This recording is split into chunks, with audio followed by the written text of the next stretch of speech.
What up, what up, what up? Welcome to this episode of Nonsensical Knowledge. I'm here with my man and my brother, Joe Kinney. What's good, bro? How are you, sir? It's good to be on. Thank you. I appreciate it. What's good, man? How are you? I'm hanging in there today.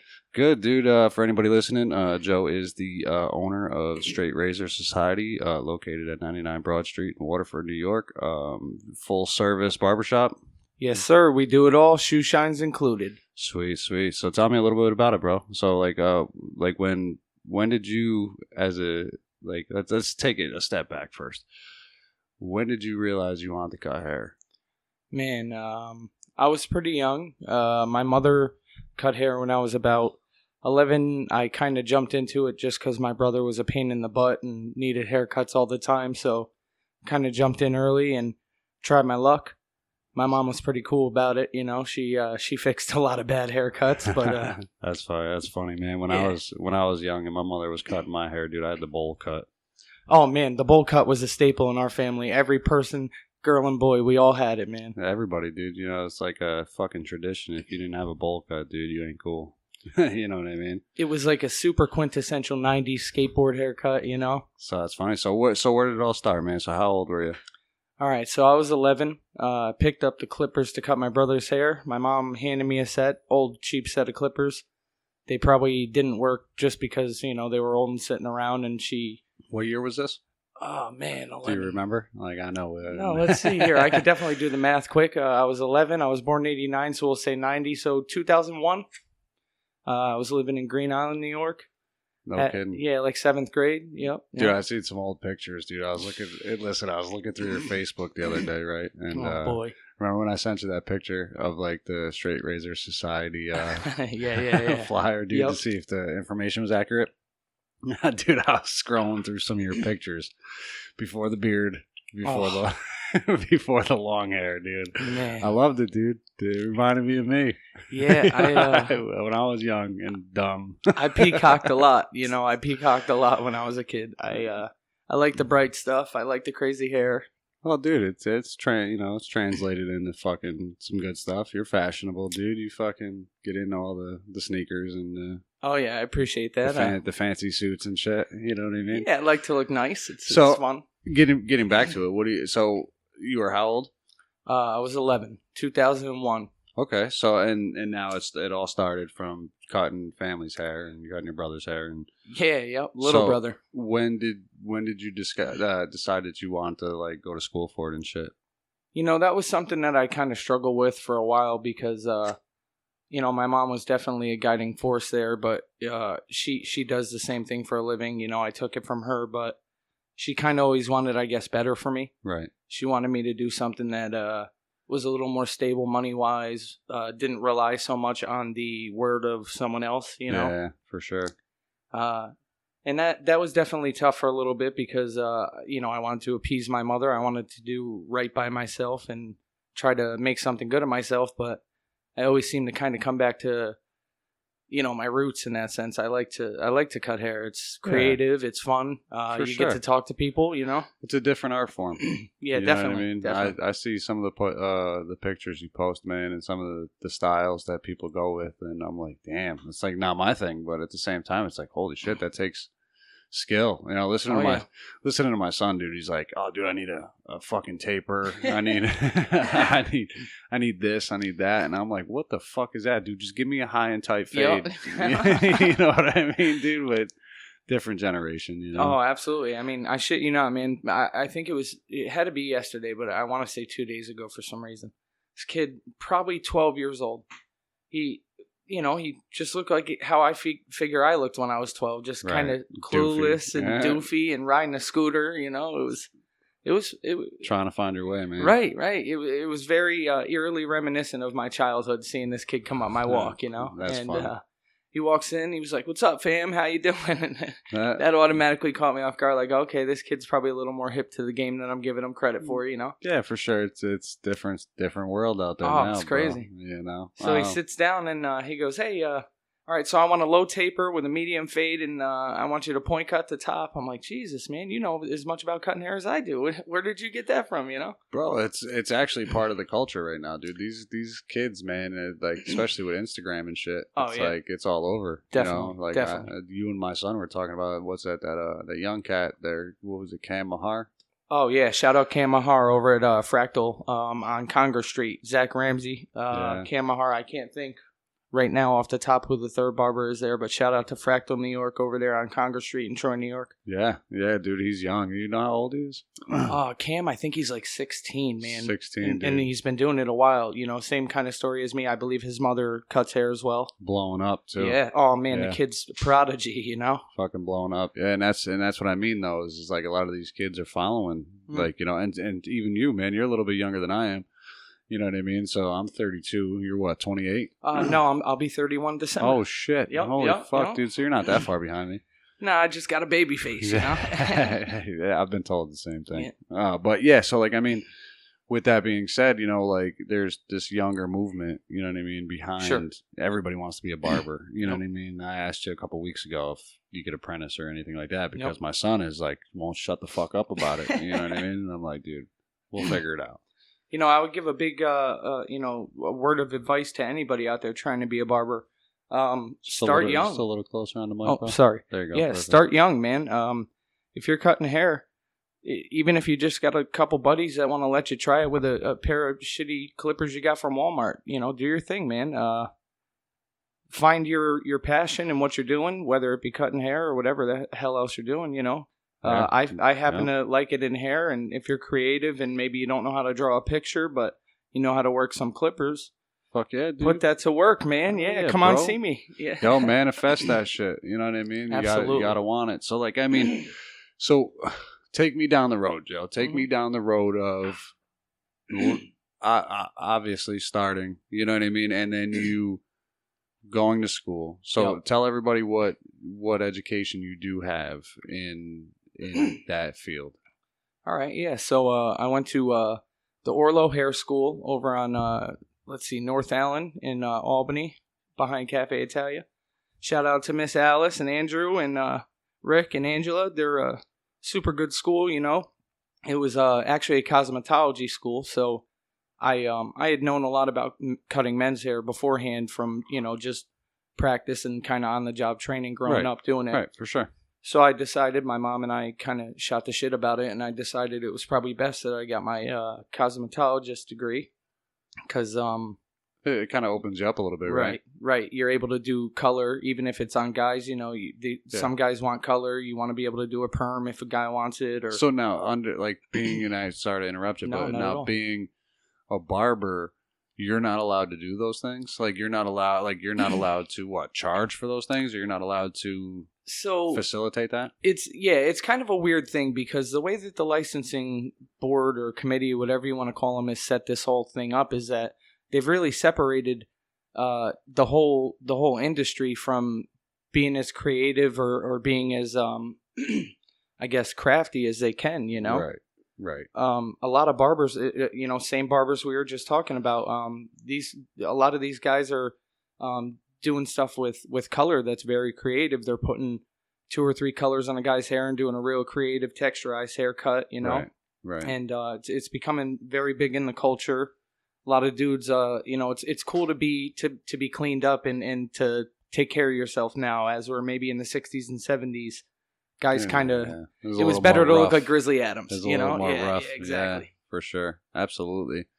Yeah, today's men are different. Oh, yeah. You know definitely. So much different, man. You know what I mean? There's so many things that I've noticed, you know what I mean, that it's just different to me. You know what I mean? And like, I'm a man's man, dude. You know what I mean? So it's like, well, I'd like to think I am as well, you know, but I don't mean to say this in a disrespectful way, but you're like, and it's not disrespectful at all, because you have the heart to to express yourself in that manner. So like me, like, yo, remember when I fucking lodge night, dude? I think it was a couple years ago. Like you fucking wore that maroon suit. Oh yeah.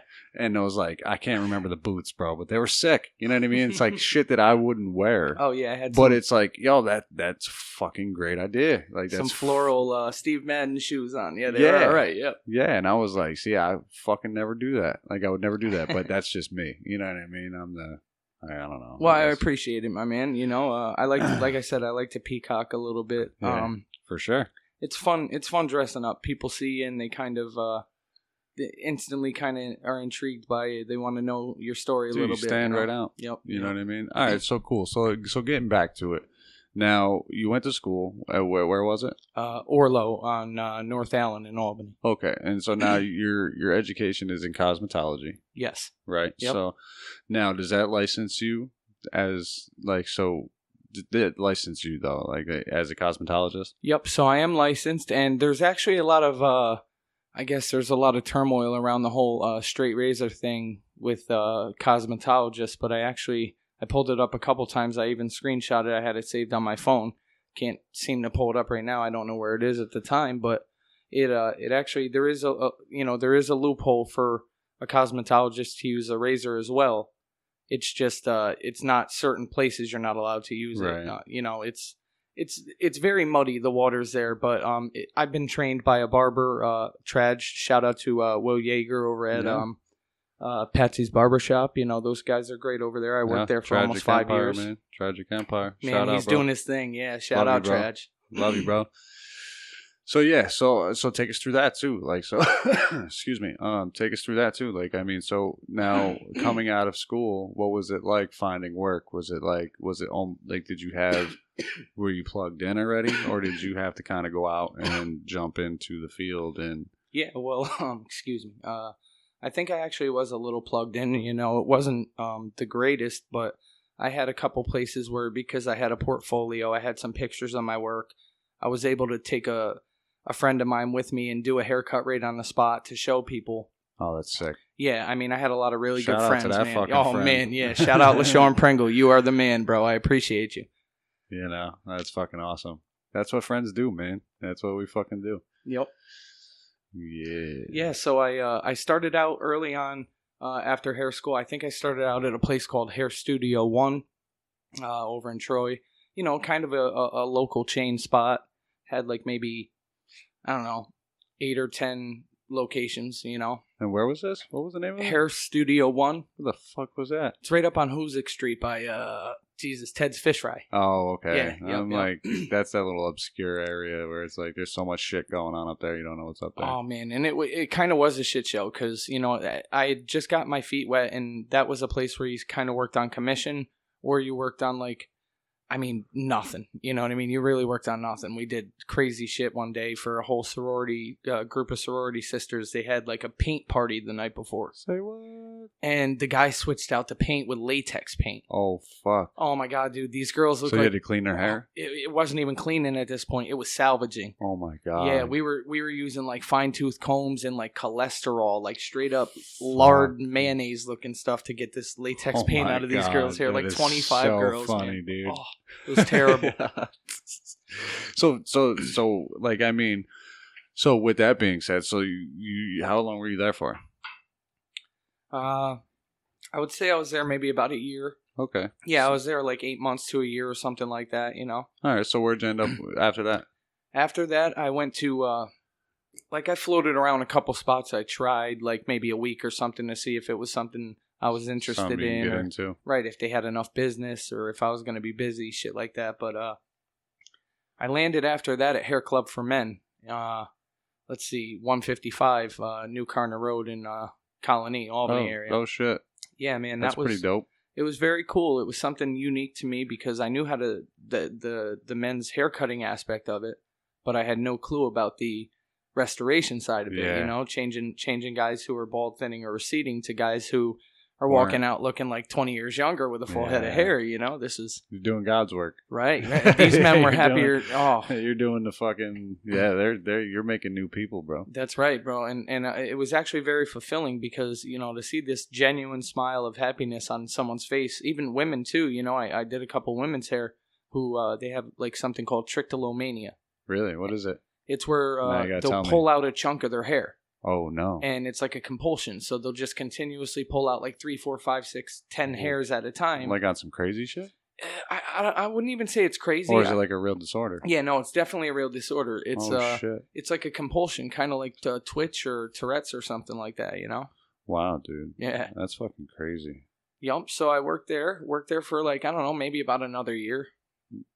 Now, where did you, now, for everybody listening, you also specialize in, like you said, hair transplants. Yep, hair restoration. So I don't do transplants. Okay, so, excuse me. Transplants are more of like a surgery thing. See, this is me being a dumbass. No, not at all. It's honestly not common knowledge to anybody, and the terms are they're quite distinct, because if you use the wrong term, you could really make somebody feel uncomfortable about the whole situation. Well, right, and that's where I'm trying not to make somebody feel like, you know what I mean? Like, right, so I don't want to be that guy that's, you know what I mean, balding one day, not know how I feel about it. You know what I mean? Right. Like, I mean, honestly, the big thing with it is as long as you're not calling it a piece or a rug or a thing, you know, like, because that's Spade obviously type shit. Right. That sounds pretty. That sounds pretty fucking rude, you know. Well, yeah, and especially because you don't want anybody to feel uncomfortable. You right. know what I mean? And you really are doing a service, bro. Like absolutely. That's like, I mean, I've never been really like not confident in anything. You know what I mean? But at the same time, I couldn't imagine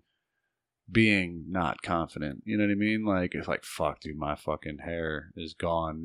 And what sucks is that's what everybody sees. Like, everybody sees your mug, dude. Yeah, I mean, you wake up one day and you don't look at the 20-something-year-old guy that you used to see in the mirror every day. You know, that's a real slap in the puss, man. Bro.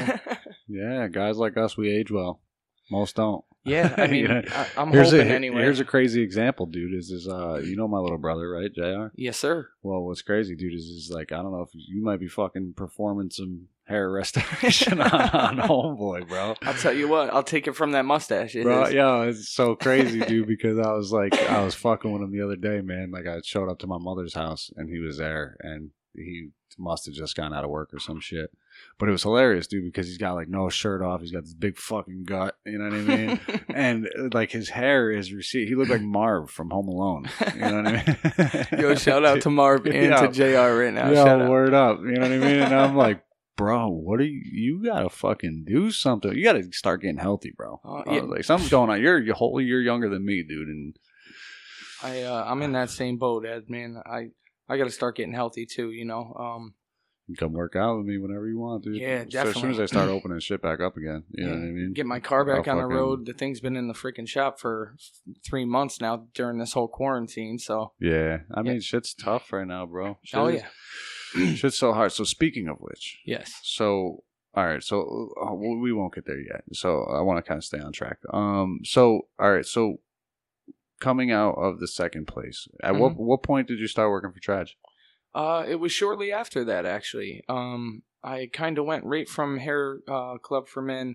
I think I worked at like another local shop for, a couple months maybe. Yeah, just something to kind of to keep the food on the table. But I was always doing different stuff too. So, right after high school, I went to Hudson Valley for a year. So I didn't even do the hair school thing until after that, Right. Yeah. Well, no, that's fucking dope, man. Like, I know, because like I think when we had first met, I think you were over there at Patsy's, and I remember coming in and seeing you, dude, on the fly, and fucking with Ricky Rizzo. Rick Rizzo. Shout out to Ricky Rizzo, my brother. Dude. Love that dude. Yeah, love him, just dude. like something on Facebook of mine today. Shout out Rick. Yeah, he's the fucking man, dude. Yeah, oh yeah, definitely knows his shit too. Yeah, for sure. He definitely does. Knowledgeable brother. And but yeah, so like I mean, so like. What experience did you pick up there? Did you was at Traj's? Yeah, like I mean, I guess that's not the right question. I mean, I could answer it. Well, no, I would like you to. Sure, but like I want to kind of rephrase it. So like, when do you need a certification for the hair restoration? No, actually. So I mean, you definitely need to know bloodborne pathogens and have stuff like that. Right. You have to know about cross contamination and sterilizing equipment, stuff like that. But more so, you need to be very wary or cautious of the fact that every person's skin's very different. Oh, absolutely. For sure. And if you get somebody sick, or if you get somebody that has an allergic reaction to, say, one of the adhesives or the hair system itself, whatever the case may be.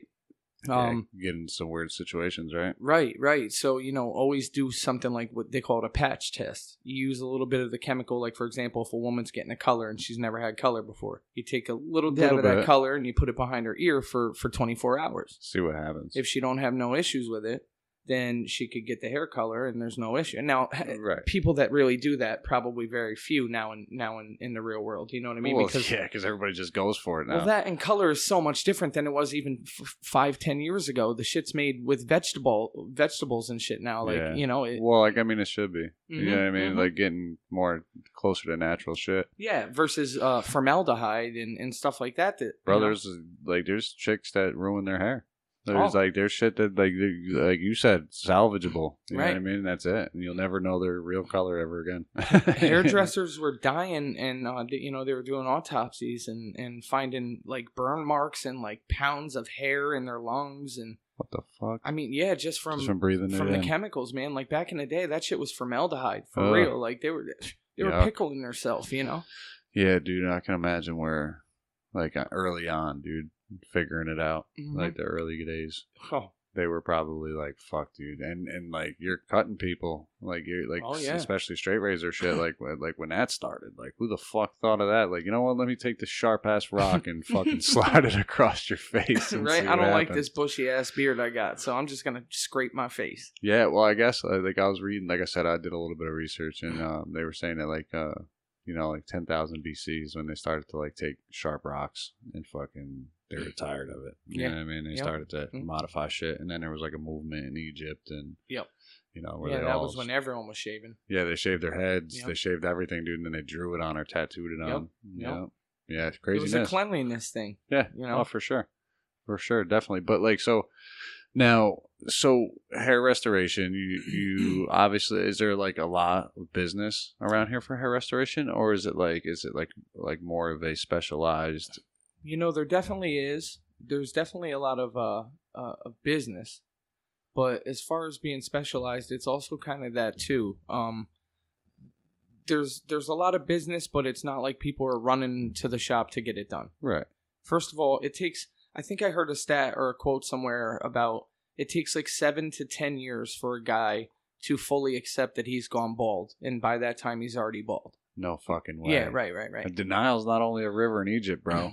No shit. No, dude, shit. Preach deny. There, bro. Holy shit. Wow. Yeah, for sure. But I mean, you look at yourself every day, so you're not getting the same image that someone who sees you 6 months and and then don't go, a year, 2 years, and then they see you again. They're gonna notice a change because they remember your face from last time. Yeah. Yeah, and what's crazy, dude, is like just kind of segueing is just that like. The eyes are just receptors, dude, that like take signals. You know what I mean? So like I could literally view myself in the mirror and not even like what my eyes are perceiving isn't what I look like. You know what I mean? Or like whatever the case may be.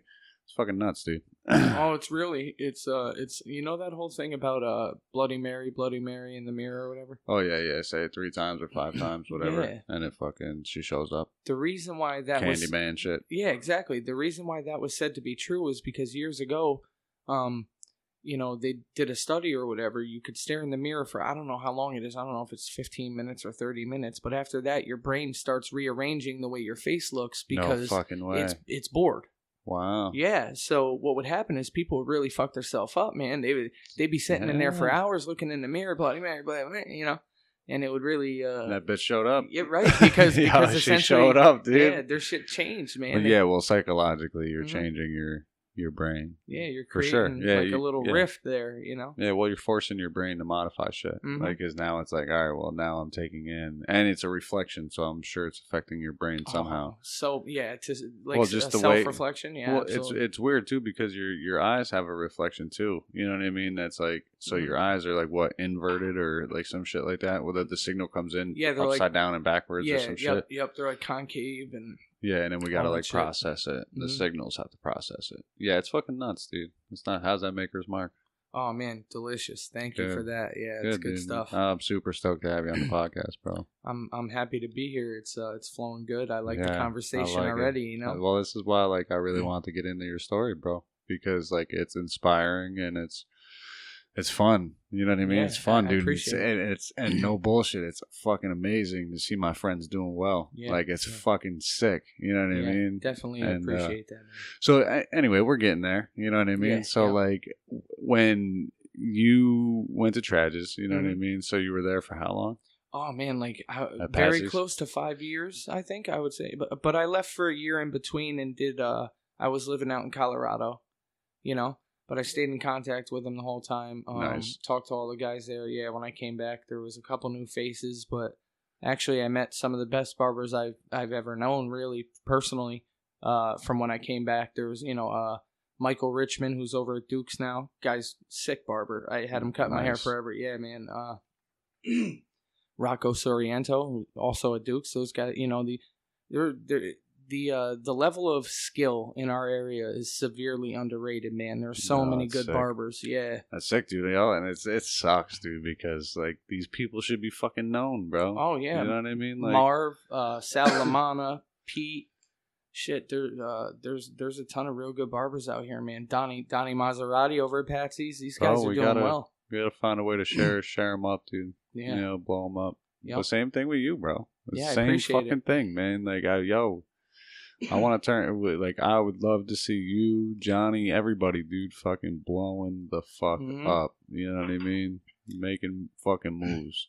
Well, this quarantine thing kind of actually has helped and hurt in a way with that, you know? Right. Well, we'll get into that because I definitely want to get into that shit. But all right. So at what point did you say to yourself, I got to get the fuck up out of here? No disrespect. Yep. I gotta make my own moves. Sure.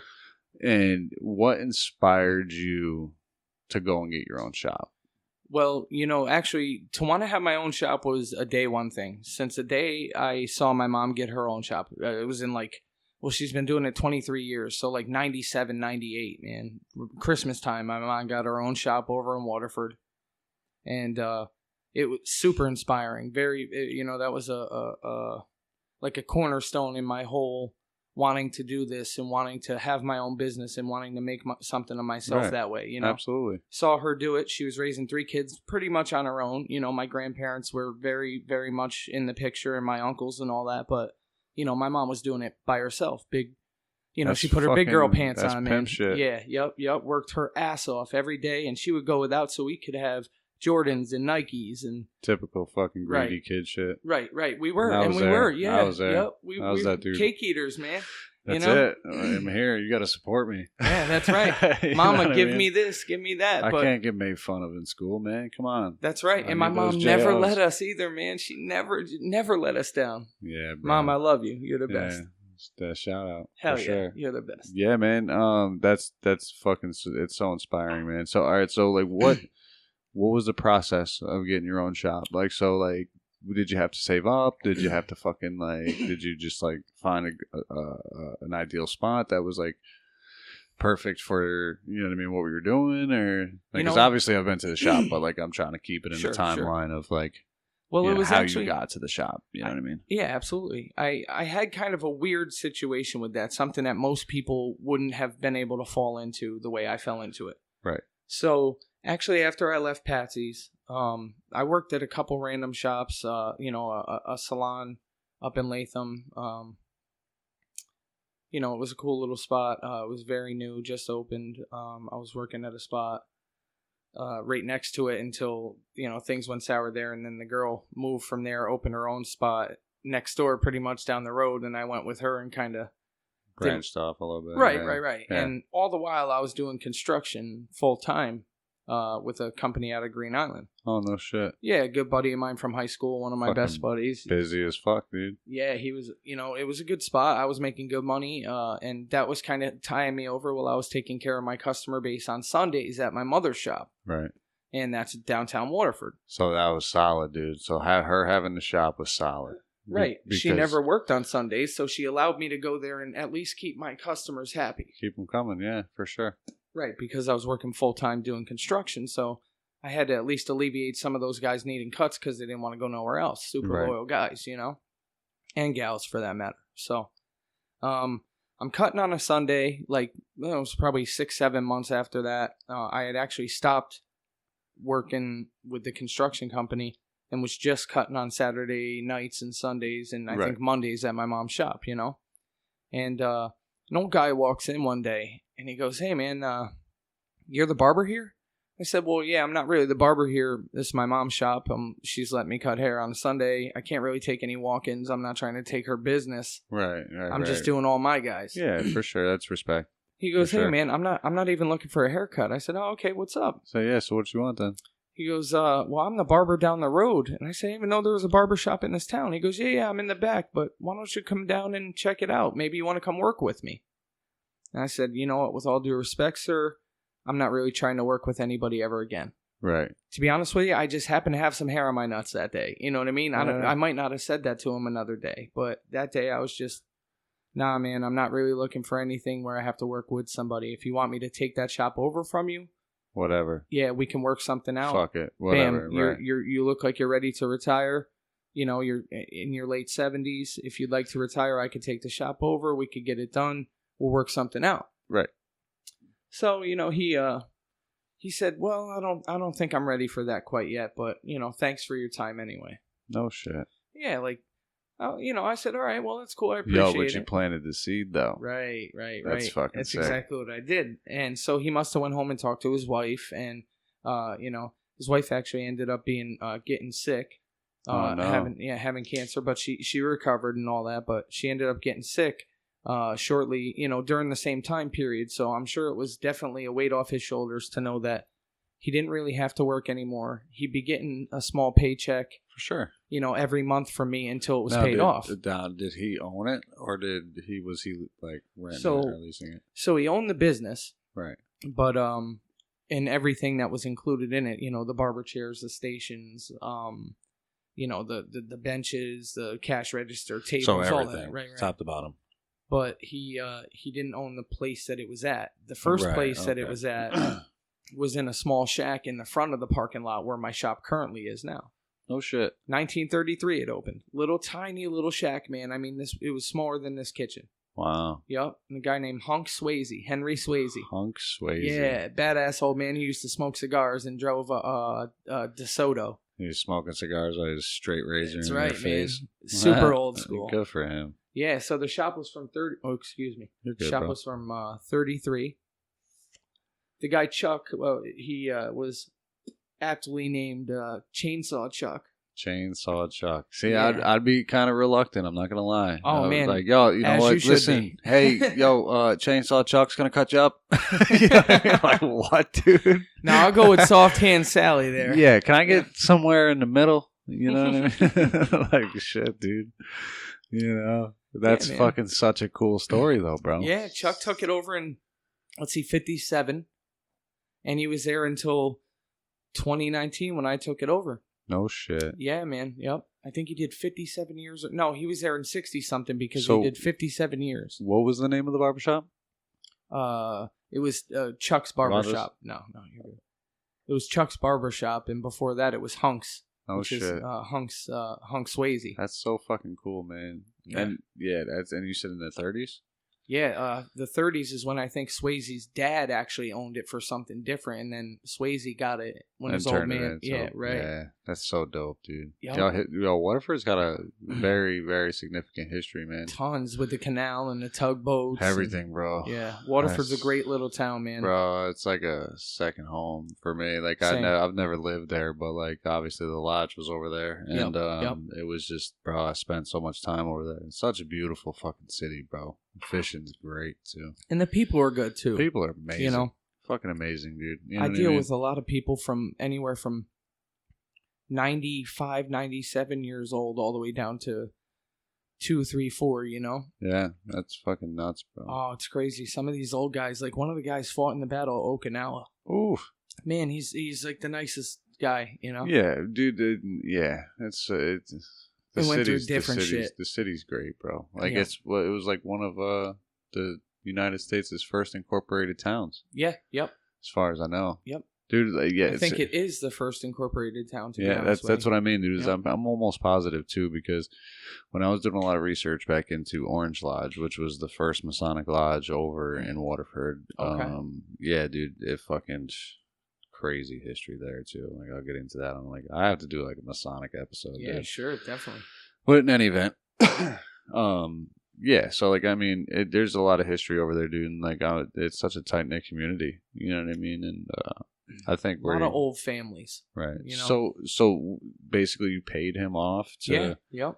What did you buy the business or did you buy the? I bought the business and the clientele. No shit. Yeah. So I mean, he was ready to retire in general. Right. And the thing is, the only other place the business would have gone would have been to my mother.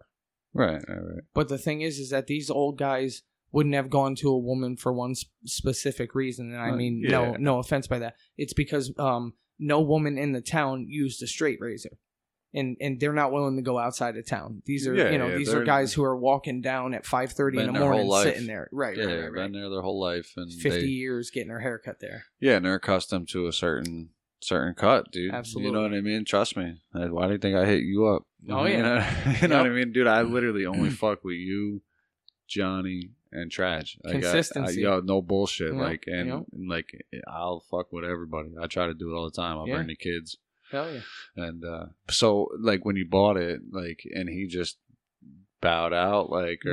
No, he actually stayed on for like probably 6-8 months. No shit. Yeah. Just kind of get you accustomed with everybody. Yep, and teach me kind of the haircuts for the, because he only had really one specific haircut that he wanted me to know for all the guys, which was, any of my barber listeners or friends out there that are going to hear this are going to know exactly what this means. They're going to want to slap me for saying it, but what you got? I want a regular haircut. So explain a regular haircut. Oh my God, dude! Anywhere could be completely different, but at my shop, a regular haircut is like a low skin fade, with heavy top. By the part they want it heavy so they could comb it, and a little trim on the top, but with the thinners. They don't want it with the scissors. Oh, they want it with the thinners because it's the way it used to be done, or at least the way the old barber used to do it, Well, it's so crazy, man, because like I said, I'm just so easy, bro. Like, it's like, I'm a fucking skin fade kind of guy, dude. Yep. Give me a 1 and a 0. Take it down low. Edge it up, and I'm set. Hell you know what I mean? Yes, sir. Then when people get in depth like that, it's like, what the fuck is a thinner? You know what I mean, dude? Yeah, exactly. I know you're thinning the hair, you know what I mean? But at the same time, it's like, I do a lot of comb overs. It's a whole process. Oh, I'm sure, dude. There's like a fucking comeback with comb overs, bro. Oh, I'm talking even like actual comb overs to cover. Oh, really? Yeah. Like, because a lot of the older guys, they want that same haircut that they've always been getting, but they don't got 25 hairs on the top of their head. You know what I mean? But you treat every customer the same. You give them the time of day. You don't just take their money and abuse them. Bro, you establish a fucking relationship. That's right. I got a guy actually he's coming in this week, blind, but he memorized every step to get to my shop, and he lives like 7-8 blocks away. That's huge, dude. Yeah, man. He crosses like 6 streets to get to my shop. Has to go through a fence. Walk up some steps. But that's what I mean. That's impactful. Oh, that's absolutely. impactful, dude. Yeah. Like, if obviously he's blind, you know what I mean? It's like it takes super extra to fucking get that haircut. Yeah, you know what I mean? And I really appreciate it. I think about it all the time, and a lot of my customers, they come to me and they're very gracious, and they're cool. They don't get charged a lot, but they so what, dude? The conversation is worth all of it. You can pay your bills, right? Oh yeah, absolutely. And you live halfway decent. That's right. That's right. I don't need to kill nobody. Yeah. Perfect, dude. And you make up in volume. Right. You know what I mean? You make up in volume, dude. I definitely don't need to kill nobody. Well, that's right. Exactly, dude. And it's so cool, man, because like, again, Waterford's such a tight community, dude. It's like word spreads. Yeah. And you're young. You're young as fuck. Yeah, so like, yes, sir. We're young. Right. Oh, and for handsome, sure. Oh, for sure. Young handsome. and handsome. Fucking yeah, dude. I try not to boast too much. You know what I mean? I should toot my own horn. Yeah, right. On a platform. I'll toot it for you, brother. On a platform. Cheers. You know what I mean? But same time, dude, it's like, so when you got the shop, he stayed on for, you said 6 months, right? Yep. So taught you a whole bunch of shit. Sure. At what point did he back out and then it was you? Like, everything was you? Like, did you have to like do like transfers and shit? Did you have to do like Yeah, we did a little of that. It Like, wasn't. you don't have to get too technical, you know what I mean? But No, obviously, no. I don't know what the process is. Like, Pretty so much, it's it was a handshake agreement. okay. We drew up a little contract that was just printed by his wife, at the house. She printed the contract of how much I was going to pay him for a month for how long. Right. And had it notarized and all that shit. Yep. And at the actually, I don't even think we did. Oh, no I really kidding. don't even think we did have it notarized, and I'm sure that's probably bad. But I paid my taxes on it, so whatever. I put that in my taxes, so I don't give a shit. But right. and I paid him like for a year, so every month for a year, 12 payments, and at the end of that, he he pretty much relinquished the actual title, even though he wasn't working there for the last 9 months of that contract. Right. Yeah. So. Right. I mean, that's cool. Like, obviously, a gentleman's agreement. Yep. You know what I mean? Yep. And that's cool. That's and the same dope. with the people who own the building. They own the bar next door. They're good people. Right. All right. So now let's get into fucking moment. Right? Yeah. Let's get into fucking moment. Mr. Joseph Kinney. Sure. At the age of, how old are you? 30. 30 fucking years old. Yeah. You get the keys to your own fucking shop. What does that feel like? Man. What is that, dude? I'm getting the chills just talking about it, like pumping it up for you. That's just huge, bro. It was a big day for me. It was a real big day for me. It wasn't one of those things where you sit and you have time to contemplate it, especially since I was actually blessed enough to be busy. Yeah, you're grinding though. Right. But I'll tell you what, it was a little closer on that. Oh, sorry. Bro. Yep. There you go, bro. It was one of those things where, I called my mother. I was like, "Hey, Mom, I just paid my last payment for the shop, And she goes, say that again. She was really excited. Yeah. She goes, say that again for me. I didn't hear you. Yeah, exactly. Thinking about it now, it gives me a lot of joy, But it was also like, as soon as that initial happiness wore off, it was a little bit of dread. Oh, yeah. Well, now it's bigger responsibility now. Yeah, yep. Not in a bad way, but it was definitely... It was leveling, It leveled me. It made me realize, it humbled me for sure. Well, I can imagine, dude, because now it's again, you are now responsible for X amount of haircuts, and to whoever clientele it is. So like that's a burden in itself, sure, or not a burden, but it's a responsibility, and then now it's your bills, like your rent, your electricity, your, you know what I mean, like. Your fucking overhead. Yeah. Yep. Yeah. And so we're here we are, 2020. Sure. And COVID didn't help. No, it did not. You know what I mean? So how long were you open before COVID hit? All right, so I was open, let's see, COVID had us closed in the end of March, 20th or 21st, I think it was a Saturday. So the end of March, I was open from December or January of the year before, so a year and 3 months. Yeah, so a year and 3 months. The end of 2018, that like the last couple days of December 2018, all of 2019 I had it and paid it off.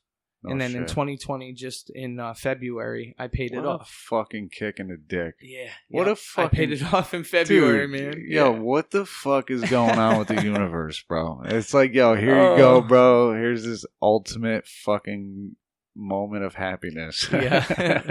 And then it's like, here, hi, yeah. Shadowed kick by... right in the fucking dick. Exactly. And then it's like, what the fuck, dude? All right, so getting into that, dude, because that's super important. Also, like, so now how did it affect the shop? Obviously, you guys had to close the doors.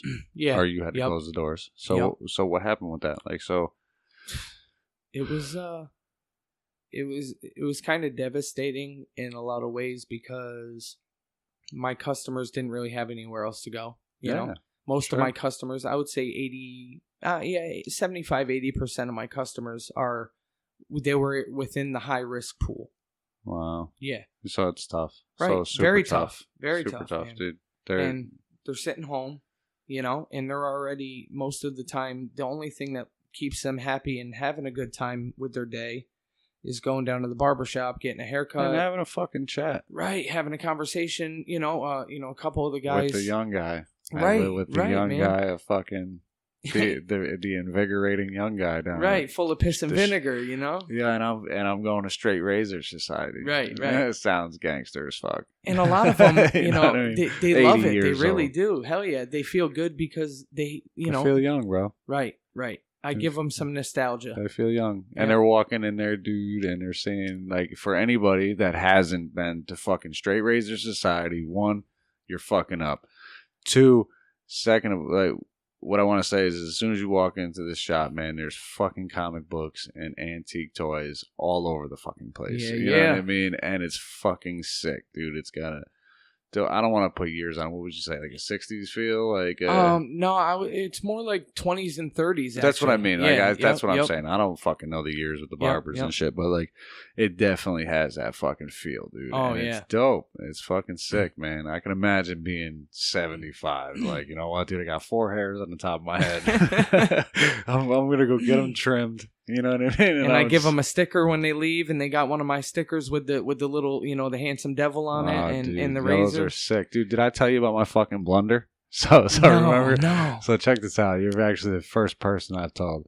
Actually, I told Chap too, but so check this out, right? We're all at Chap's the other night. Shout out J Chap. Yeah, me, you, and Chap. We'll get Chap on the podcast eventually. But I ordered those stickers because you inspired me to fucking order stickers. Yes. So I'm like, fuck, dude, I got to order these stickers now, right? So, dude, I order 1 inch by 1 inch stickers. Oh, no. Bro, they're like this big. Oh, yeah, man. Dude, they're tiny. They're nipple covers. yeah, I swear to God, bro. Yeah, no, luckily, I didn't pay a lot of money for them. Yeah. You know what I mean? But I was like, fuck, that's one way to learn a lesson. Yeah, I got the 3x3. Yeah, but that's honestly, what I went with. I went 4x4. Yeah, I was gonna say in retrospect, 4x4 would even be nicer. I you know what, dude? It was a learning lesson for me because I was like, all right, I only want like the circular jump offs, like the little circular ones. Yep. And then I was like, I got them, and I was like, dude, even if it was a larger circle, I don't like it. You know what I mean? So I went with the die cut one, like you did. Die cuts are nice, and that shit looks sick. Yeah, because your image speaks for itself, you know. It's bold. I love the image, you know. Yeah, absolutely. Yeah, well, that's what I mean. That's why, like on the shirt, dude, I wanted a die cut, but at this point in time, I'm still figuring shit out. And all Man, I'm gonna rock the shit out of that shirt. Dude, people are gonna ask me for the next 2 decades what that shirt is. I hope so, dude. I'm gonna have a whole bunch more for you too. I'm trying to give everybody that's been on the podcast one. You know what I mean, and a gift like like the Maker's Mark or whatever. Absolutely. But, I got you one of the new shirts. I actually owe people now. I owe her because I had to hook her up because I think we did it at my mother's house, like in middle of the afternoon. So I didn't offer them liquor, but you know what I mean. So, but dude. That Maker's is delicious. So I'm about to pour me some more. Yeah, stoked to have you on. So like, it's getting back into the shop, stoked man. To be here. So with the pandemic. The government tells you to shut down because the COVID and you can't fucking be within it. This is at the point where they're releasing all this kind of crazy information. Yeah, no clue what was going on. No idea. None. They said they contaminated surfaces, contaminated everything. And sure. Masks and gloves and fucking everything else. And now it's the complete opposite. Yes, yeah. You know the CDC and the WHO, World Health Organization, for anyone who don't know what I'm referring to. They've been back and forth quite a bit. Yeah. And, the thing is, we're not expecting them to know what's going on. All we're expecting them to do is give us some sort of legitimate guideline. Yeah, some guidance. Yep. And, if anyone from, I hope it's going to get to this point where if anyone's listening to this from the World Health Organization that can make a difference, guys, just give us some fucking direction. We don't want to hear about what you think and then the next week switch it up. I think what sucks, dude, is like obviously with study they learn more. You know what I mean? But at the same time, like I think don't give anything definitive if you don't know definitive. Well, yeah. Well, like early in the beginning, they said like, "Oh man, there's contaminated surfaces. You can pick it up within hours." Like, dude, now they're saying it's not even. It's like almost impossible to fucking contaminate the surface in the first place. If you're asymptomatic, they were saying in the beginning, if you're asymptomatic, you can kill people. You got to stay in for 14 days. Yeah. Now they're saying if you're asymptomatic, it's super rare to even pass it, and then they withdrew that again. So it's like, what, guys? Just stop talking. Yeah. So when it came to the shop, dude. Now, like, how did it work for you being a local business owner? So, like, did the government fucking like send you a notice and say, hey, you have to shut it the fuck down, or was it kind of just obvious? Man. It was, what's really fucked up about that, and that's a great question to ask. It was all based on the media, So they expected you to take your information from the media and shut your business down. Yeah, yep. There was no real guideline. There was just close your doors, go home, lock yourself up, claim unemployment, right? What the fuck, dude? So, okay, at least we figured, and I could speak for a lot of people in my industry alone that I know of. A lot of people. Like, I didn't get unemployment until 12 or 13 weeks in, man. Like, from when I called. Yeah. God. That's a long time. 10, 11, 12 weeks, something like that. You know what I mean? That's fucking 4 months. Right. No, well, 3 months. Yeah, that's 3 months. crazy, bro. So 3 months that you had to figure out a way to pay your bills. Sure. Keep your shop. Yep. You know what I mean? Without going under, without going broke. And this is the same government that says pay your taxes every year. Oh, yeah. Or we're going to shut you down anyway. This is the same government, mind you, Ed, that, I think it was something, and I may be off here, but this is what I saw in a couple different places, and it made sense to me, and it kind of was a little sketchy to think about. I think it was something like 24 red states were open, 26 blue states were closed. Ugh. That's a chess game. That's a political chess game right there. That has nothing to do with our safety, man. Yeah, no, it never did. It never did, man. No. It really didn't. Yeah, I've had conversations on the podcast before, man, about the Corona conspiracy. Oh, man. That's a whole different day, man. We could talk about that for a year. For sure, man. It's one of those things that is a rabbit hole in itself. What I will say on that, to pardon me, I don't mean to interrupt you. Dude, what I will say on that. Say it, motherfucker. The people, ladies and gentlemen, anyone, whatever community you're part of, that if you're out there doing work to help these people that are sick, I really commend you on that. You guys are kicking ass out there. You're not taking any, no one's coming up and patting you on the back. And if they are, it's not enough. You guys are doing, you're doing God's work. You're doing shit that a lot of people really need. So keep it up. For sure, man. And like they're on the front lines, man, and they're the first ones getting sick. Yeah. And it sucks, dude, because they're just there to help people. You don't go into that business, man, unless you're there to really help people. I agree. Yeah, for sure. So when the hammer fell, you know what I mean? And they said, shut it down. You know what I mean? When was that? What month was that? Do you remember? That was March 21st. Okay, March 21st. 2020. All right, so we're here in June, so March, April, May, June. So you just opened, right? I just opened last week? Not even, like just this current week. All right, so currently. So, yep. So you went 4 months, bro. Yeah. You know what I mean? So, like, when they gave you unemployment, is that like, because they passed the CARES Act, right? And that was supposed to fucking help small business in whatever way. Can you explain that? Do you know what it was supposed to do? Like, what relief was it supposed to provide you as a business owner? Now, is that the CARES Act is the one I had to apply for as a business loan type thing that I didn't have to pay back? That one? I don't or know. The one that has to do with unemployment? I have no idea, to be honest. Okay, so the CARES Act or the Triple P or whatever that loan was that small businesses were getting to pay off their employees to keep them above water during this. I don't know who got it. I definitely didn't, you know. Yeah. But it's only me, so I wasn't really expecting that. Yeah. But, here's my thing. I'm not someone that's going to try to rely on the system. I don't need that. I'll work my ass off for whatever I need. But here's my thing. If you're going to force me to close my business down that I've worked my whole life to achieve, and you tell me that you're going to be able to compensate me, at least until I'm able to open my doors back up by your standards, right? Then you got to be pretty on top of getting me that money on time. Oh, you have to be super on point. Right. And I know that it's a global pandemic, but if that's the case and you're telling people that they don't have jobs to go to, but you could, go get a job that's essential. Here's an essential job you could be hiring for through this whole pandemic. People to answer phones in response to shit like that. Oh, yeah, dude, you know? For sure. And it's absurd because that is the rhetoric that they spill. Right. You know what I mean? It's just like, all right, well, go get an essential job. Dude, listen, I'm in construction. You know what I mean? And the construction dude was fucking shut right down too. Yep. Like they literally said you can't go on a fucking job site. You know what I mean? Like there's like you can't fucking do shit. And but like it just like obviously me, I'm an individual. You know what I mean? I'm not a fucking business owner. You know what I mean? So like I don't have to worry about fucking the cost on my spot. You know what I mean? Like absolutely. Hopefully I will eventually when I have my studio and shit. Of course. Big things to come soon, man. Yeah, I'm getting you a tapestry made. Oh fuck the whole shit. I'll take it. Yeah, we'll put it right behind me. Absolutely. Start the video shit. I got a buddy who can do videography. Videography work. Listen, for real. I asked him about it. For real deal. I need him.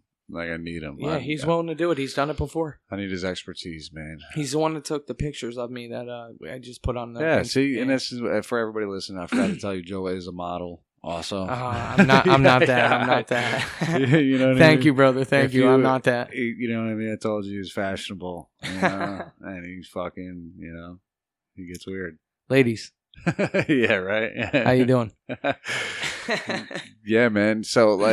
So now reopening the shop, dude. So obviously you've weathered the storm. Yep. Thankfully I didn't have a lot of overhead with the shop. It was fairly cheap. I paid the first month that I wasn't working April, and then the next two until I got back to work, the people that own the building were very gracious. Right. They were very understanding. Obviously, they couldn't really ask me for the money anyway with that whole thing that Cuomo put in place. But not even Cuomo. I think it was through the whole country. Dude, there were still people fucking pushing people out, dude. Oh, yeah. It's crazy, man. Like, how could, come on. Like, yo, I want my money. Fuck you. Pay me. You're putting people out, dude. Like, people need to live, Yeah.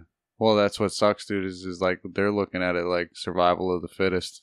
You know what I mean? They're looking at it like, all right, I need my money, dude. Like, I can't tell you how many like things that I wanted to do with my kids that I put like reservations in for. Like, so we wanted to do this. There's this like science museum out in Schenectady. Yeah.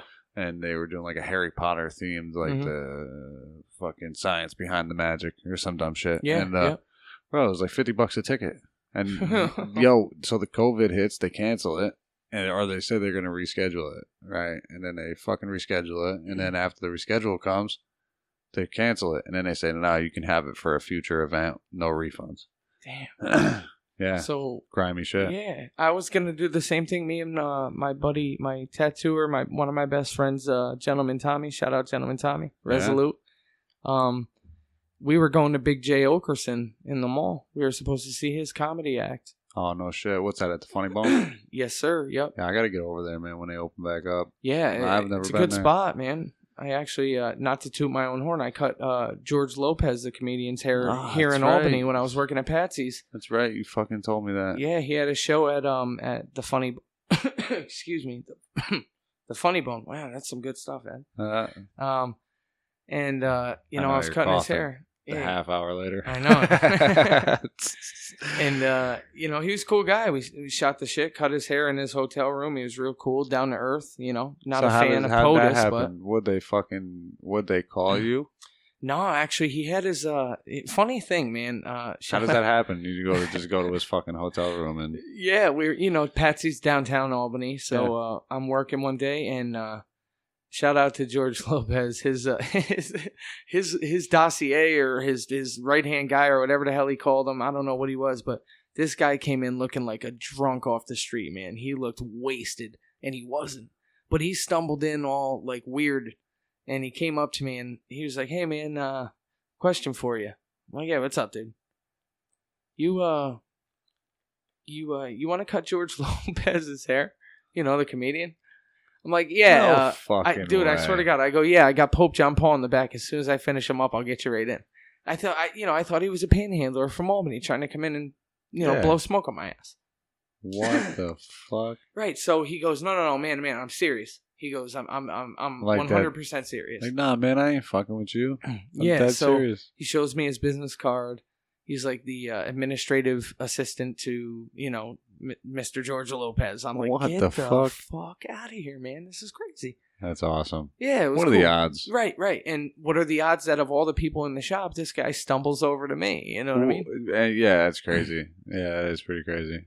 I just have, and my room used to be in the back, so I wouldn't have normally been out in the front, Wow, that's weird. Out of the universe, bro. Yeah, it was cool. Yeah, for sure. Yeah, George Lopez was a good guy, man. I was surprised as hell because I'd never been really in contact with super celebrity status like that. You know what I mean? And honestly, at first, I thought I was getting lured to a hotel room to get my fucking kidney taken out. Raped and murdered. Right. I thought I was going to end up in a fucking bathtub full of ice with my kidney removed, Fuck, dude. It puts the Joe dirt in the hole. Right. Throw that lotion on the skin, bitch. Yeah, dude. No, that's a pretty cool experience, man. Very cool.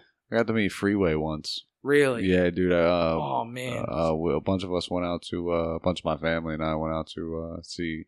It was Freeway, Redman, Method Man, shit, and like a bunch of local acts, dude. And fucking Freeway, dude, was just like cool as shit. Oh, I believe it. The dude was like literally just sitting in the fucking crowd, and then like he does his set, dude, and he's like, "Yo, look, I'm gonna be in the back signing fucking CDs. If anybody wants one, hit me up." You know what I mean? Super dude, down to earth. Yo, dude, like I fucking went back there, dude, and like me, I'm not one of those dudes where it's like, I'm gonna sit there and chat you. I'm gonna give you the dap. Right. I'm gonna get your autograph. Man. Right. You're not gonna fangirl him. I dig your shit. You know what I mean? And I appreciate you. Thank you. Yeah, have for a sure. nice night. And I keep it moving. You know what I mean? And it was awesome, dude. I also see my sister fucking get like almost beat the shit out of some chick for like, dude, Method Man. She's fucking Method Man is the man. Dude, she's obsessed with my Method favorite Man, rapper. Dude. Obsessed with Method Man. Mine too. Dude, this dude fucking takes his shirt off, throws it into the crowd. Oh boy. She still has this creep, this weirdo creep. My sister still has this fucking shirt wrapped up in a a gallon Ziploc bag, dude. Yeah, no shit. And she's like, dude, it still smells like it. Oh, I'm Jesus. like, you're a piece of fucking work, you are. Like, yo, but on the real, Edwin's sister, I got 50 for you for that shirt. Yeah, right, dude. She wouldn't give it. She wouldn't cough it up. She'd tell me to fuck off, huh? She would be like, no fucking way. And he's like, you're right. It's my funny. man. That's my man. Method Man is next level lyricist. Oh, yeah, for sure. Next level, man. He don't get nearly as much credit as he deserves. He doesn't want it though. No, that's right. Exactly. He's a fucking right down to earth rapper. He does his shit. Hell yeah. I know. Lyricist. I love it too. You're wearing a Death Row Records shirt. I love it. Yeah, with a Wu-Tang cheese wheel tattoo on my leg, bro. That's fucking sick. Dude. Oh yeah. Yeah, man. So all right. So getting back to it. So you just opened last week. Yes. All right. How's it been going? Like, so what's good? Like, how's the business going? Have clients been coming in? Have they been fucking? Yes. No. Sorry for the barrage of questions. No, ask away. No, shit. No, I forgot it. But in any event, so like, what are the new protocols? Okay, so new protocols. What are you allowed to do right now? All right, so I'm not allowed to do the beard trims, anything on the face. Mask is supposed to be kept on. I'm supposed to wear a mask and a face shield. Supposed to use disposable capes, I believe, which essentially are 55-gallon plastic bags. Can liners. Right, yeah. You cut the slit down the center and you use it as a cape, and then you throw it away. So one big thing for me, automatically right off the top, is you're gonna have us throw away 80 to 100 of these huge fucking bags every week. Yeah, and it's a pretty big expense, dude. Right, it is a big expense, but even more than that, that's killing our fucking mother, man. That's killing the planet. That's fucking ruining her. Yeah, just dude. 3 months after telling us we can't use plastic bags in the grocery store. They don't care about that shit. But I just don't get it, man. Like, it seems like a diversion, which, again, is another conversation me and you could have. Well, yeah, like, I mean, what do you think they're doing with it? Well, to be honest with you, I've been all over this conversation, kid. I believe that COVID is a very real thing. I'm not going to sit here and tell you that your family member that died is not justified in having this disease, and right. I'm not telling anybody that. We've already established that. Right. But what do you think the government is doing with it? I believe that our government is, in a way, using something like kind of like destructive capitalism. Oh, for sure. It's the same Definitely. way that, absolutely. Myself included, but a lot of people believe that the Twin Towers issue was an inside job. Well, yeah, I believe that. I believe that too, but, a lot of people will have their disagreements, and that's fine. I don't need you all to agree with me. I still love you. But, I still love you. Yeah, I still love you, mama. I still love you, baby, whoever, whatever. But here's the thing, man. There are too many things that don't make sense for a person with logic like myself, and I don't claim to be any genius or smart or anything like that, but I have enough logic to think like, okay, if these things are all happening, if Tower 7, for example, crumbles in its own fucking footsteps or in its own footprint. Yeah. And nothing's around it. That's a detonation. Maybe they have some sort of fucking... It was a controlled demo. Right. For sure. Well, yeah, the way it felt, dude. Like, I mean, there's so many people now that are seeing through that story, dude. The hole in the Pentagon wall. Come on, man. Bro, that's bullshit for a 787 plane or a 747 or whatever We're in the day and age of information, man. Nobody right. fucking believes that shit no more. You know what I mean? Right. No, but I think our government, to get back on topic with what you were asking, I believe our government, honestly, they're taking advantage of us for a lot of different ways. One, because, and I'm going to say this, I'll stay very politically unbiased here. But good luck. Right. And I am not a Trump supporter. Good fucking A waiver luck. here in the beginning, disclosure. I am not a Trump supporter. I don't specifically like the man. I think he's very ignorant.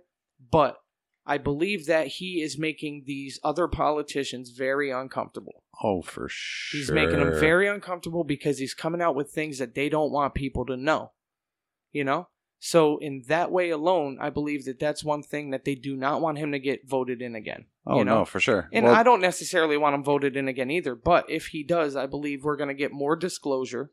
We're going to get more info on shit that maybe we didn't. So people are going to be mad at that. But I also believe that, it's everything's going on because they're trying to keep us controlled.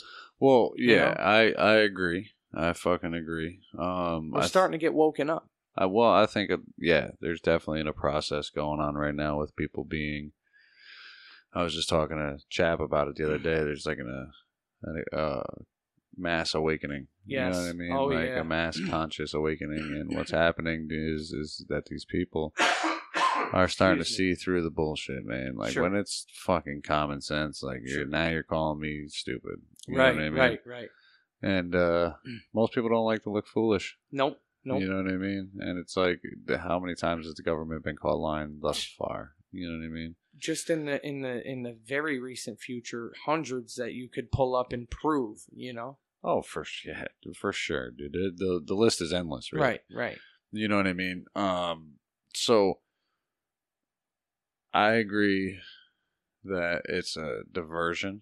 Sure. You know what I mean? Sure. I don't know what yet. Me neither. What I've been talking to everybody about, man, is that it feels like almost like that feeling of impending doom. Yes. But not like I don't want to say I'm afraid. You know what I mean? Because I don't feel that way. Like I don't feel the vibe is like a frightening vibe. You know what I mean? But at the same time, it's like this shit's building up. Like everything's building up. So I don't know if you've been following any of the posts that I've been posting lately, but it's like every single day, bro. I look online and there's a new fucking article about something going on in space. Oh, yeah. Every day. Every single day. It's crazy. And we talked about this before, you and I have. Yeah. Yep.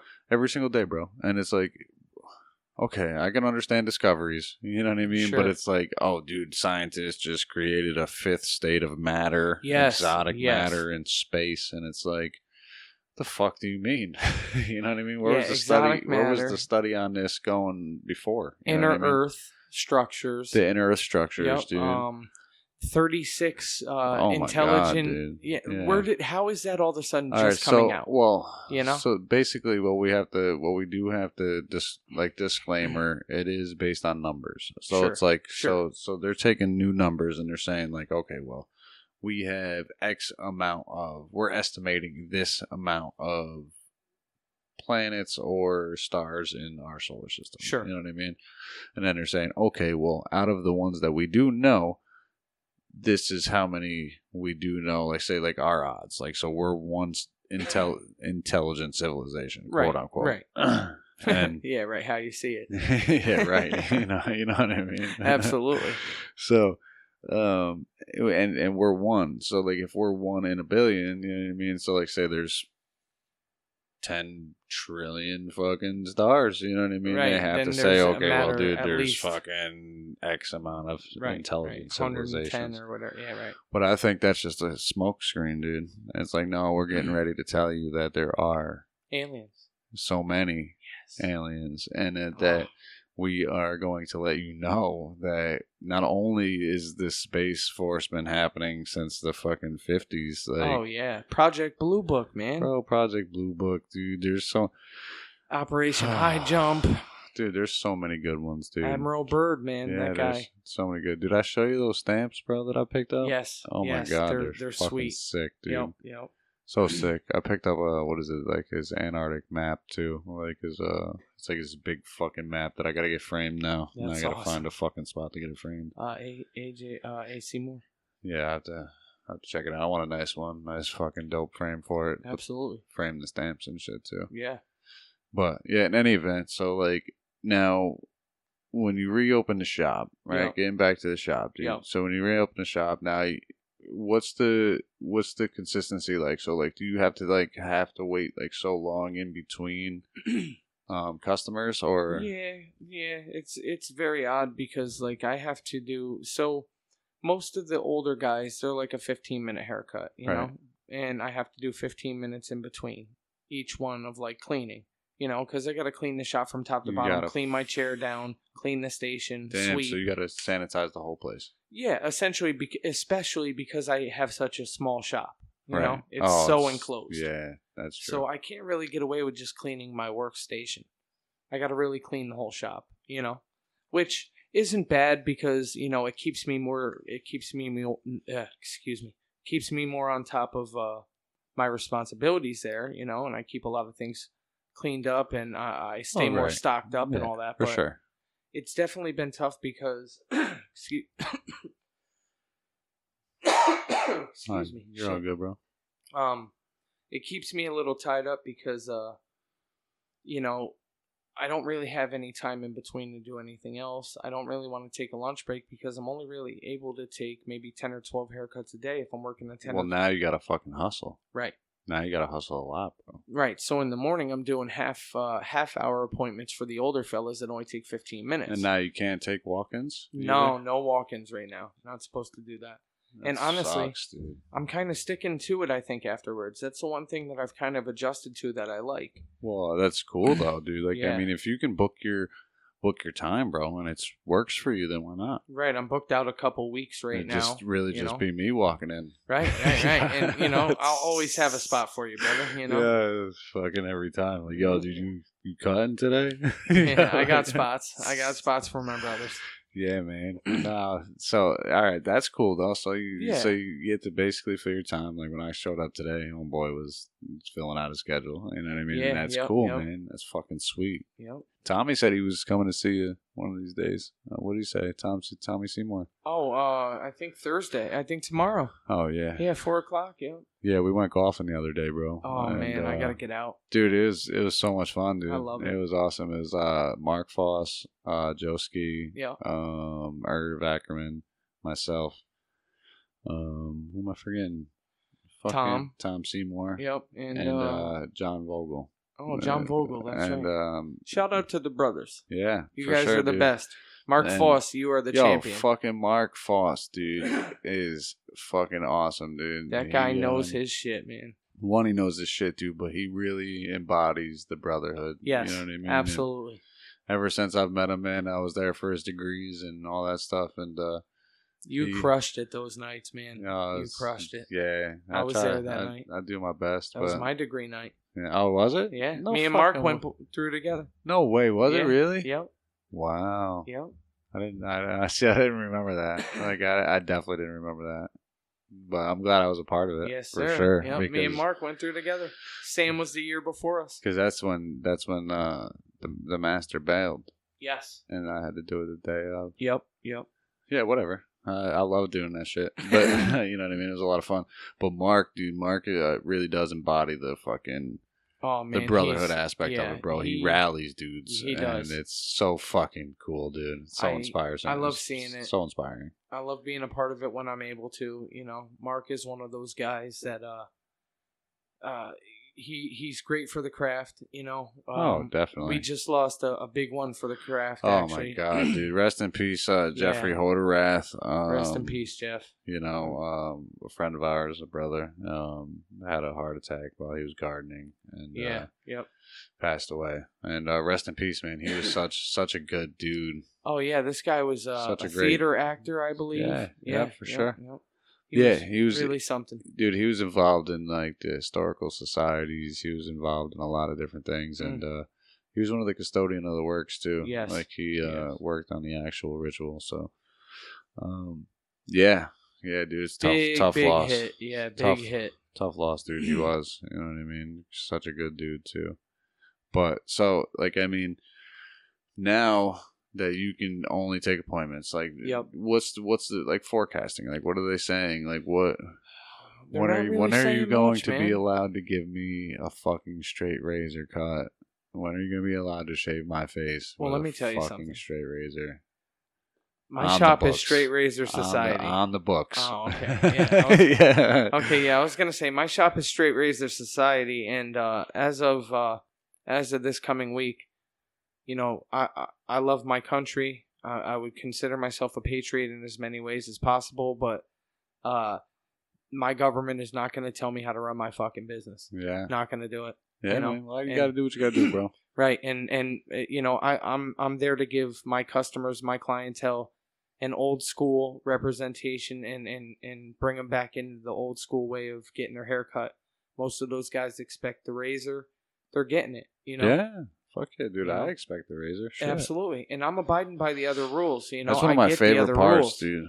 I can't even front, dude. Like that's like if I go to any one of your shops, like if I go to yours, Johnny's, or fucking Patsy's, dude, like I'm going there and I have full intention of getting a fade and getting my shit shaved up. Right, I want fucking the hot towel. I want, you know what I mean? Like that's just part of it. It's just It's a. I guess it's like treating yourself, dude. It's like chicks going to get a fucking facial or something. Yep. You know or even just her hair done. I mean, a woman will spend, 5-6 hours getting her hair done, colored, highlights, lowlights, a keratin treatment, all that good stuff, you know? And like I said earlier, it's not so weird for a guy not to want to look like Grizzly Adams anymore. Right. You know? I mean, I happen to look like Grizzly Adams, but, you know, most guys like to be able to look nice and do their hair, get their nails cleaned up, have a facial, keep their skin nice, you know? Yeah. For sure. Everybody wants to look nice, man. Right. It helps you feel good, and obviously that's where I make my money on, you know? Yeah. I make my money on people's vanity, so... yeah, for real, you do too. I love my customers. Shout out to every single one of you. You're the best, but your vanity is keeping me in business, so please keep looking in the mirror. Yeah, like, I mean, that's for... It's everybody, man. Sure. Yeah, it's the same thing for me. Same thing for you. Yep, when you want to get dressed up, it's like, yeah, fuck it. I'm feeling myself, and I'm gonna feel myself. Fuck it. Absolutely. Yeah, shit. You need that, you know? Right. Self-care, man. You need self-care. Right. So going forward, you're going to basically be doing your thing. You know what I mean? I'm going to stick with appointments. Right. Stick with appointments. Mm-hmm. The shop hours are the same, right? So like, pretty much. What are the shop hours right now? So my shop hours were always 9 to like 6 and 9 to 4 on the weekends. I was always off Monday and Wednesday. No doubt. Yeah, but I'm switching it up a little bit. I'm getting it to the point where I think I'm going to go in at 8 now instead of 9. And I'm going to leave at 5. And then on the weekends, I'm going to go in at 8. Oh, no kidding. Yeah, so I'll get an extra hour in the end of the day, but I'll be working earlier because most of my customers the older guys want to come in the morning. Right. So I could get more half-hour appointments in instead of at the end of the day where I can only get 1 or 2 hour appointments in. Right. You know. Yeah, so you're making up for it. Yeah. For sure. It's actually working out great, man, because now I'm booked out a couple weeks. I don't have to worry about it, so by the time I finish with these guys, I'll get a lot of new guys, you know, popping up for the following 3 weeks. So it'll be pretty kind of consistent, reciprocal. You know, I'll be having them booking as soon as they're finished up with their haircut. So that's dope, dude. That's pretty cool. So I mean, so moving forward, it's looking good for the most part. Yes. It's looking good. Everything is still thankfully. Yeah, that's good, bro. I'm stoked for that shit for sure. Because like I was worried about a lot of you guys. You know what I mean? I was worried about I was worried about fucking the COVID, man. You know it was tough. It was tough, man. Weather in the storm, bro. Yeah. Staying the course, really. Only having a shop for a year and a little bit. That was Dude, that's the fucking worst. Huh.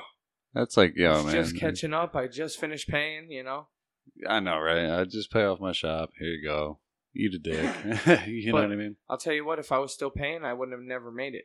Right. But so something good came out of it, No doubt, man. So check it out. Like I had seen today, you had posted. I don't know the exact post, but today was the 1 year anniversary. Yes. Of the passing of your grandfather. Yes. Yeah. So rest in peace, Bob. Right, and you also said that he was a very driving force in your life. So man. One of the biggest. So tell me about him. Like, who was he? Who was this guy? Well, take it back to where he started. He started out in Plattsburgh, New York, surrounding areas. He actually grew up on a mountain in the woods out that way. Plattsburgh, Peru, Keysville, Ausable Forks, or Ausable Forks, whatever you want to call it there.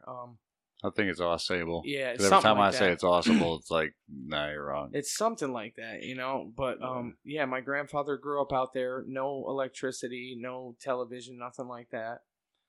They used cow flops, cow shit, dried cow shit as baseball bases, and rolled up old rags as baseballs. No way. I swear to God, man. My great grandfather, my grandpa Joe, who I'm talking about, his father was a lumberjack. And he chopped down 100 trees a day with a double-edged axe. And then my great-grandmother, who only had 7.5 fingers, we called her Little Grandma. She was like 4'10", 4'11". She was a little woman, but man, she was fierce, No shit. Yeah, very sweet. And she lost her fingers in a mixer when she was younger. Damn. Yep. But she shuck and limbed all the trees that my great-grandfather would chop down every day. No shit. Yeah, and then my grandpa, Dude, everybody was built different back then. Oh, way different. We would have never, that's something. And this is, dude. You're going back, so before my grandfather was born, excuse me, we're talking the early 30s, before my grandpa was born. So 1931, 32, 33, my great-grandparents were chopping down trees in the middle of Plattsburgh in the woods on a mountain. My great-grandpa would chop the trees down. My grandma would shuck them. And then when my grandparents and my great-uncles and aunts came along, they would pull all the logs out to market. No shit. Every day. That's fucking 7 days insane, a week, bro. man. Maybe 6, but I believe 7. Either way. Right. Either so my grandfather wasn't the oldest, wasn't the youngest. Just in the middle. And at 8 years old, he got farmed out. He got sent to a farm 110 miles away from his home with a guy named John Ryan. No shit. 8 years old. And they sent him to a farm, man. And, they made him sleep in the barn. No way. Yeah. Why? Excuse me. That's just the way it was. They had him sleeping in the barn because, he was a stranger to them, but he was like a worker. Right. So at 8 years old, his parents sent him there to work to make money to be sent home so that the family could eat. Wow. In exchange, my grandpa would live there. He would learn how to work on the farm, and he would eat for free, No shit. So they made him sleep in this barn, half an acre to an acre away from the actual farmhouse, where the grown-ups lived. 8 years old. Damn, in the middle of the 30s. Or actually, at that point, it was the early 40s. So, like 43, 44, my grandfather was sleeping in a barn. Fucking, so he told me that night, after that first night, he was so scared that he never feared anything again. No, yeah, I'm sure. Never. I'm sure you're sleeping in a fucking barn, dude, an acre away from anyone. Right, and at 8 years old, what the fuck, dude? You have no electricity, idea what's going on. The moonlight is the only thing. My daughter's 8, dude, and that's like, I can only imagine like the mentality. Like, obviously, it's probably different back then. Right. But at the same time, it's like, holy shit, dude! Like, you're fucking. This kid is so innocent. It's a baby. Yeah, that's a baby. What the fuck, But back then, that's what happened, and they sent him there. He worked for 2 years till he was 10 years old.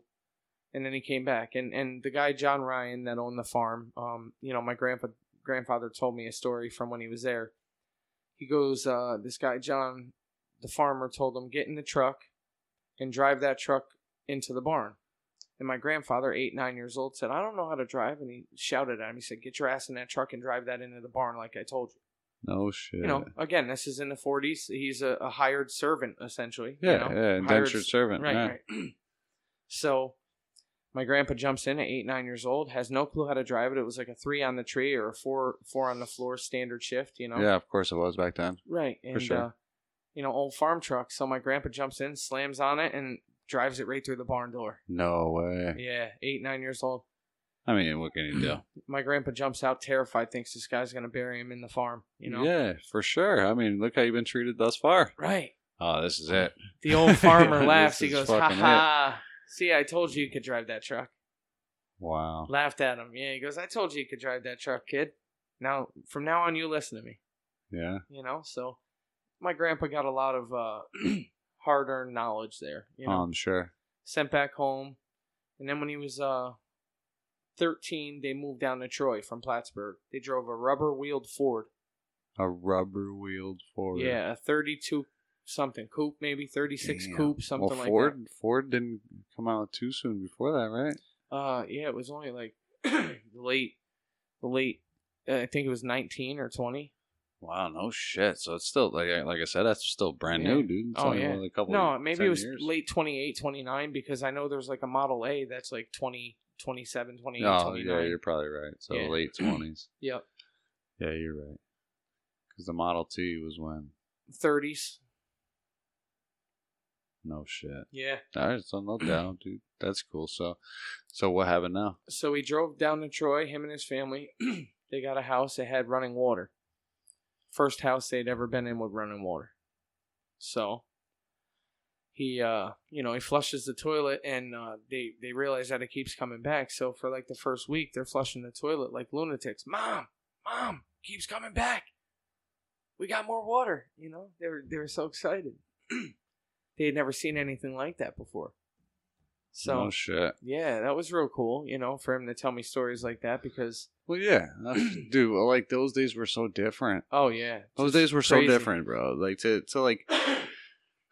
See, like, me and my father were never on good terms. So it was, like, fucking weird because I never got to, like, hear that shit. Like, my grandfather, sure, on my mother's side. Yeah, mine and my dad, neither. That's my mom's dad that I'm talking about. Right, yeah. It's always weird. Nah, you know what I mean?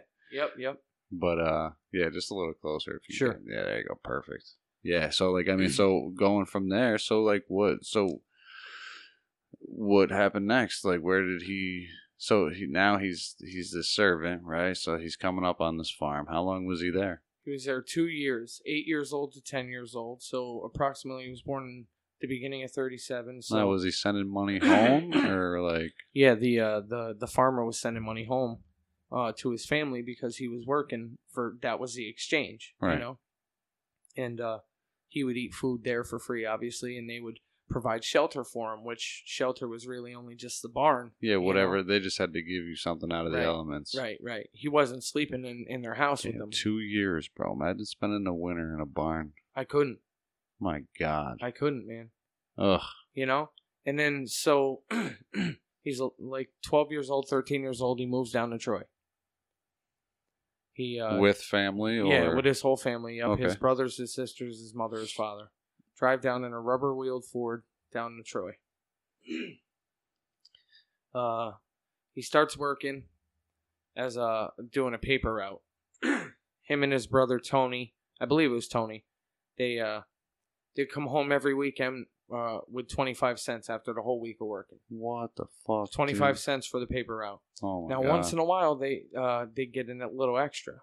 And they always turned it in because that was what they did. The family needed the money. Yeah, for sure. It was the right thing to do. Sure.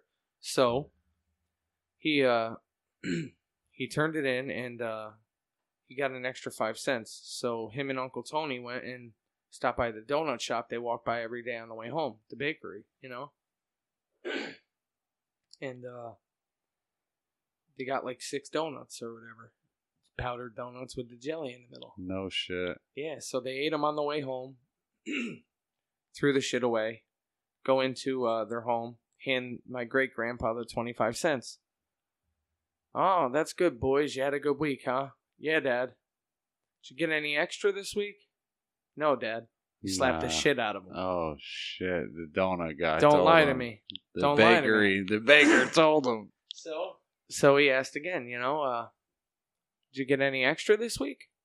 No, Dad, we didn't get no extra. So he slapped the shit out of him again, So finally, he asked him one last time, I know you got extra money. What happened to it? We didn't get no extra, Dad. So he slapped him again. He said, you dumb bastards, you got the powder on your face and shirt. No way. If you're going to fucking get extra money and buy donuts with it and not bring back the rest for your family, at least make sure to clean your face off, you stupid fucks. Yeah, what does it matter with you? That's childish shit. Yeah, we've all 10 done. and 13 years old, We've all done shit like that. Yeah, man. What I mean? Stupid shit. You know what I mean? The dumbest. Yeah. And then you look, in hindsight, it's like, fuck, that was super fucking dumb. So all right, funny. So fast forward, you know what I mean? So now, at what point, so he obviously passed away last year. You know what I mean? How old was he? 82. 82 years old. And I mean, I'm sure he's got such a longer story. You know what I mean? But crazy. Just hearing that, dude, from the age of 8 to 10 is fucking absurd. You know what I mean? So what did he mean to you, and how did he inspire you to do what you've been doing and how you've lived your life? Well, my pop used to always say, he had like a statement or a saying that he always used to quote, and I have it tattooed on me. It's, what's too hard for everyone else is just right for me. Right. And it was always like, no matter what anyone else tells you can or can't do, just do it. Just do it. I grew up in a fucking barn, away from my family. Nobody to talk to, no television, no fucking cell phone, no electricity. Nothing. Just beating dick. Promise and nothing. Right, with the promise and nothing. With the promise and nothing, Yeah. And look what I got now. So, I mean, the guy had his hand in everything as far as construction goes locally. He was part of the Egg Concrete Pour, the Twin Bridges. So sick. Yeah, the Marvin Library at Hudson Valley. Tons of stuff. The South Mall in Albany. The whole thing, yeah. Oh, no kidding. Yep. Yeah, so you were saying that too. Very influential. He meant a ton to me, man. He taught me work ethic, first of all. That's an unstoppable force. Yeah. I mean, the guy used to work 108 hours a week. Oh, my God. Right, 108 hours a week in construction. That's 2.5 weeks in 1 week. That's fucking nuts. That's fucking nuts, man. And, 16-hour days every day. He came home for Thanksgiving, ate the meal, and then went back to work. Dudes aren't built like that anymore. No, sir. No, sir. Guys 20 years older than him would call him Papa Joe. Because he was just an old man, He knew how to do it. And he was fucking tearing it down. Right, right. Yeah. He taught me a lot about self-control, Yeah. That was one thing I really can attribute to him, and I still have a lot to learn. I got a lot to learn about self-control. Still young, bro. Yeah, I'm a hothead sometimes. We're still young in the process. I definitely have some things to go through. Thus far I've been through a lot, but there's still a lot to go through, as we all know. But he when he left me with a lot of knowledge on people. Yeah. Something I could really take from him was that, people are always going to remember the bad. No matter how much good you do, they're going to remember the bad in you. So just do good, and then when they remember the bad, just keep on doing good, and you won't have to worry about that. No, for sure, dude. Yeah. And that's what I mean is basically saying fuck other people's opinions. You know what I mean? Right. Who really matters but your family, Right, exactly. And your friends. If your friends and your family are taken care of, dude, who the fuck cares? You know what I mean? It's straight up, who cares? Cheers. And that's what it is. And that's great advice. You know what I mean? Absolutely. So no doubt, man. That's fucking huge, man. So he was super important. He was super integral into your development. And that's awesome, man. So if you don't mind me asking, just how old was he when he passed? 82. 82? Yep. He passed, he had some issues the last probably about 4 or 5 years. But he was holding on strong, He was definitely going through some shit, but he was holding on strong. And then the last about year or so, it was real bad. Oh, I'm sure. Yeah, and the thing is, he was still very coherent all the way up till, last day or whatever, but I won't get into that kind of shit. He was a great man, those last days didn't represent who he was. Yeah, you know, of course. It never does, none man. of that. It never does, bro. It never fucking does. He left an imprint on so many people, and just never be forgotten. You know what I mean? He'll never be forgotten. He left a great impact on me. My son is named after him. That's awesome. Right, I'm named after him. You know, and he's got a legacy, bro. That's right. He's got a fucking legacy. That's right. He's got 18, 19 grandchildren. And he's not gone, dude. No. He's just another dimension. That's right. Somewhere in the universe, Collective soul, baby. That's what I'm saying. Collective soul. He's, he's somewhere, Well, look, man, Joe, it was fucking super duper fucking awesome having you on, bro. Absolutely. We've been in for an hour and a half now. It's getting kind of late, so we're probably going to start wrapping it up. Yeah, absolutely. Tell everybody, Straight Razor Society. Yes, yes. Straight Razor Society, at Straight Razor Society 518 on Instagram. You can also look me up personally at the Barber_Grim. Hit me up for appointments. DM for if you want to do some special haircuts. My phone number is 518-321-6607. You can email me at josephkinney1989@gmail.com. You could pop into the shop, knock on the door if I have a customer. With the current COVID situation, we only want one people. One person at a time. That's right.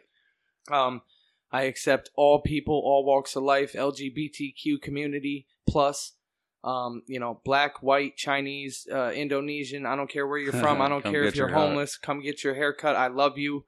Blue, red, green. All of the colors on the political spectrum. Come get your haircut. I love you. I won't judge you. I just want you to feel comfortable and feel normal. So yeah, it's awesome, man. Yeah. Sweet. Definitely check out Straight Razor Society, guys. You have to check it out. A great spot. You can find them on Facebook too. Straight Razor Society. Yes, sir. A couple more real quick. A couple more shameless plugs for other friends. If you're looking to buy or sell a house, call Venture Realty Solutions, the premier full-service real estate brokerage. Happy to help you with every phase of the process. Also, a shout-out to Clean Environmental Solutions, an up-and-coming local business that provides solutions for mold remediation, environmental testing, and debris removal. Get out, support local business, support local artists, support local musicians, support everything local. Get out there and make a fucking difference. Yes. Join us on the next episode of Nonsensical Knowledge. Be sure to stop by our YouTube page at Nonsensical Knowledge and click like and subscribe and share in no particular order. Also visit our Facebook page at Nonsensical Knowledge for more updates, contents, and promotions. For everybody listening, until next time, Joe. Edwin, thank you so much, man. Had a great brother. time. It was a blast, bro. Thank you. I love you. You're the best. I love you too, brother. Take care. Thank you.